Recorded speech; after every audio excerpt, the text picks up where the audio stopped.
Meet George Jetson. His boy Elroy. Daughter Judy. Jane, his wife. Remember when everybody sang along to the theme song? Will life ever be like the Jetsons? Well, you never know. In the past 10 years, Americans have developed Facebook, Twitter, and the iPhone. So what do the next 10 years hold? Michael Moyer is a senior editor for Scientific American. Good morning. Good morning.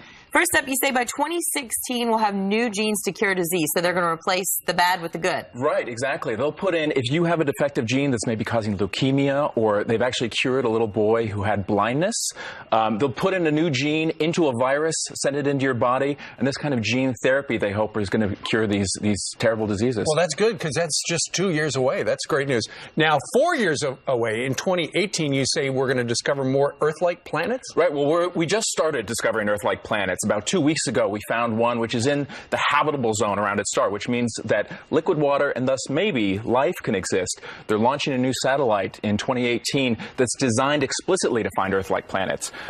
Do they have football? We don't know yet. Oh, we don't know. They anything. might have water, but they certainly might have football. Well, that'd be fantastic. All right, what about ways to get into space? Right. Well, we just had the launch of this great new rocket up to the International Space Station by this company called SpaceX. Now, what's amazing about this rocket is that the booster part that usually goes up and just splashes into the ocean, falls to the bottom, never to be seen again, they were able to redirect that, recontrol that booster, and land it. Now, they landed in the ocean because in case anything went wrong, they didn't want to hurt anyone. Sure. But the plan is to have that booster come and literally fly back down and land right next to the launch pad so they can reuse it again. So it'll be cheaper for us to do it, and it's even more economical. They say it may be even 1% of the cost of going to space. That's amazing. And then 10 years from now, robot transportation. How does this benefit us, and what is it exactly? Well, you look around and you see Google's self-driving car. The military is working on technology to have short-hop self-driving airplanes that will take troops or take equipment from A to B, avoid roadside bombs and the like. This sort of technology is going to go in and get into everyday stuff that we use, our cars to help us avoid accidents, maybe even short-hop flights for commuters. Okay, this all sounds like Buck Rogers stuff to some, but some of the things you say won't happen anytime soon.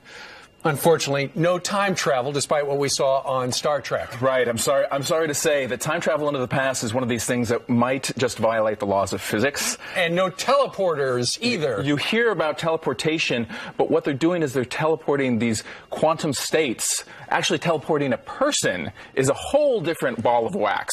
And it's something that really I can't imagine happening, not in my lifetime, not in my grandkids' lifetime. Sure. But somebody's working on it. People are working on all sorts of stuff, absolutely. Because if you invent it, you get rich. Right. Tell that to Edison. Really rich. He's not available for comment currently.